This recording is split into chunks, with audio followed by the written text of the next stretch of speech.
So my name's Bridget. I own Green Girl Recycling. I started Green Girl 20 years ago, and I fell in love with it. I never thought I'd own trash trucks. I never thought I would have shredders. We shred sensitive documents. We do electronics recycling. I went to school for business, but I didn't know that I'd wind up owning a recycling company. When I was a little kid, my dad asked me what I wanted to be when I grew up, and I said, not a trash man, which is so funny because I have trash trucks and I feel, like I went into that field, and it fills me up. I love what we do. So I'm really excited to be here today. I kind of share with you guys recycling, talk about single stream, talk about your program. You guys have a great setup already with recycling at every station. I'm here just to make single stream a little bit more clear for you guys. I went through your trash a little bit earlier. I love dumpster diving because you can find out, what's working, what's not working. And I only found 2 pieces of trash, so I think you guys are doing really, really well. I found this food wrapper, which is probably to a bar, like a power bar or something. And so these power bar wrappers suck. They're not recyclable. It's just trash. What's your name? Caleb. Caleb, if you go like this really quick on that plastic, it's stretchy, right? You can put your thumb through it. Any kind of plastic, number 2 or number 4, that you can stretch like that is recyclable. And you can take it to all kinds of places. So you can put it into like one bigger plastic bag, as long as it's perfectly clean and dry, and take it to Walmart, Walgreens, Safeway, King Soopers, Albertsons, they all have plastic bring back. If they're crinkly though, if the plastic's crinkly, so like the window on an envelope, or like that, that's not recyclable. Does that make sense? They can't, it's different, when they make the plastic, it's a different chain, and they just can't break that down as fast as they can go. So we talked about this was another thing that I found in the trash. Is aluminum recyclable? Aluminum foil, absolutely, 100%. But what about food inside of it? Not so much. Probably not, right? So if you took the paper towel out, you can compost that, right?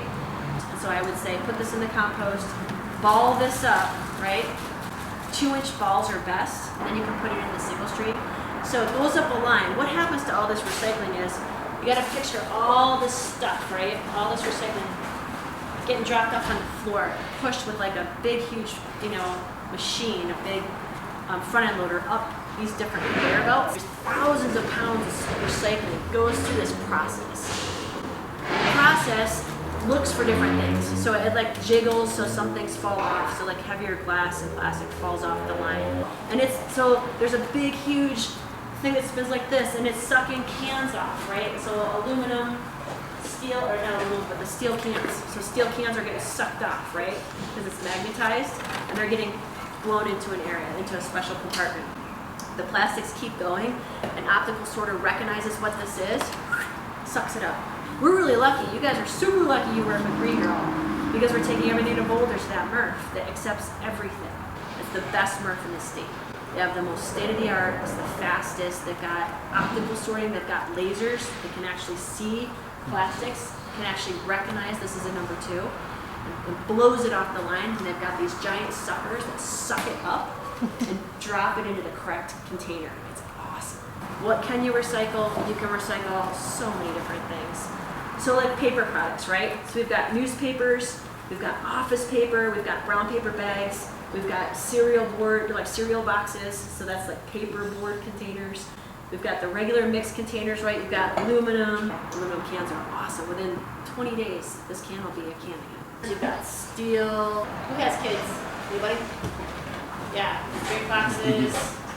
I've got little monkeys. So like the little ones they take to school, or like anything that like tomato stuff comes in here, soups come in these. They're tetracycling packs, 100% recyclable, and you can leave the lid on, okay? So lids are now okay, which is huge and new. This lid on here used to be, I used to tell people like, take the lid out, take it off. And now I'm like, go ahead and leave it on, it's totally fine. It actually makes it through the process. More plastic containers, like peanut butter jars. So those optical sorters are looking for shapes as well. So like anything that's rounded, like soy milk containers or like yogurt containers, or those are all okay. But then new plastic items, and this is new as of like a year ago, which is pretty cool. I used to say to people, no lids, right? Because lids are flat and they act like paper up the paper line. But now with the new optical sorters, I can say, yay, you can put lids in. So lids are okay.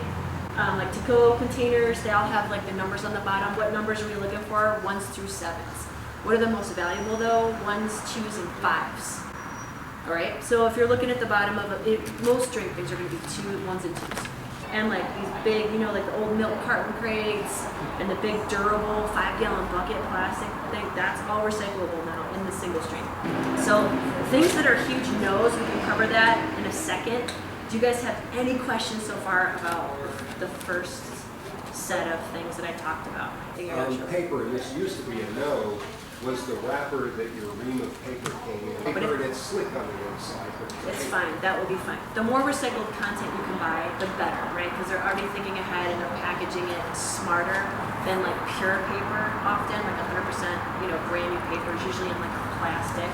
So I say to people, look for a little bit recycled content in it. It's better for the environment, you're supporting recycling, and it's probably going to be packaged in a greener box and wrapped in paper that can be recycled. People usually have questions about envelopes, and I don't know if you guys have a lot of envelopes here or stuff that's shipped to you guys in envelopes. So if you get envelopes that look like this is a no all day long, okay? Because there's plastic stuck inside the thing, just reuse this. A lot of people say to me, what about packaging like this that has a lot of cellophane in it? I kind of play the 40% rule. If like it's 60% paper, you're okay, 40% not, because it's gonna come out when they grind this up. If it's more than 50%, you know, I'd say no. Or if you can pull this out, like I can rip this one right out, rip it out. Let's talk about no's really fast. So, no food, right? Please don't put food in there, it's gross here. And then, so liquids in a container. So if you buy, you know, that water bottle, you know, don't put the whole water bottle with water in it. Like dump the water out, put it on a tree. In the Coke, dump it down the sink or whatever. Finish drinking it. It just messes it up because they're gonna, the optical sorter is gonna see it. It's gonna get sucked up with the liquid. You know, if it's too heavy, it'll fall down. It'll be like trash. Things that you guys probably see a lot of are like plastic coated paper or like to-go cups. You know, and the lids. They're kind of the bane of my existence. This is what they look like, the coffee cups with the lid. So that's not recyclable. All right, they're coated with wax line on the inside so the liquid stays in, and they can't pull that off the paper. So that's why those are trash. If you buy compostable ones, then you put it in the trash, it's gonna break down within 30 days. With straws, you know, the souvenir lid and the straw, it's all trash. So if you can bring your own container, if you like to go to Jamba Juice or one of these places a lot and have them put your favorite smoothie in that, do that instead of trying to buy more of these. Because straws rock. I love straws. They'd just be better if they weren't harmful to the environment. So they're no for the single stream. What else is a big problem? Latex gloves, because you guys probably have latex gloves here. Yeah, all right, yeah, those are trash. What else? Plastic bags, huge no-no in the single stream mix. Why? Because it could recognize it's plastic, right? It doesn't make it up the line. It gets caught on the wheels. You guys are mechanical, so you get this, right? So there's a conveyor belt. There's a bazillion wheels with the conveyor belts running up. The plastic falls into the wheels, and it's spinning really fast. It's hot, so it melts. It melts those plastic. There's two guys that work for the MRF at night. They go in, and they've got their like guns, and they take all those wheels off. They pull all the melted plastic off, and they put the wheels back on so that the thing can keep running. Oh, that's all they do all night long, the whole way.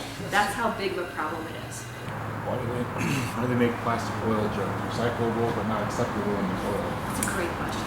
So like all of your containers, right? It's all made out of plastic. When that goes to a recycling facility and it gets baled and it goes to a place, they're going to grind the plastic up. So like number 1 or number 2 or number 5, and they want to, with minimal effort, take all those ground up pieces and turn it right back into number 1, 2, or 5 or other products.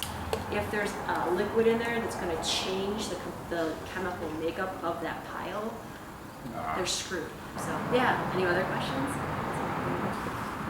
So those styrofoam? No, they work really well though, right? Just the problem, we created all these things that work wonderfully and then we don't have a great solution to it. Anything else, you guys? No? Thank you so much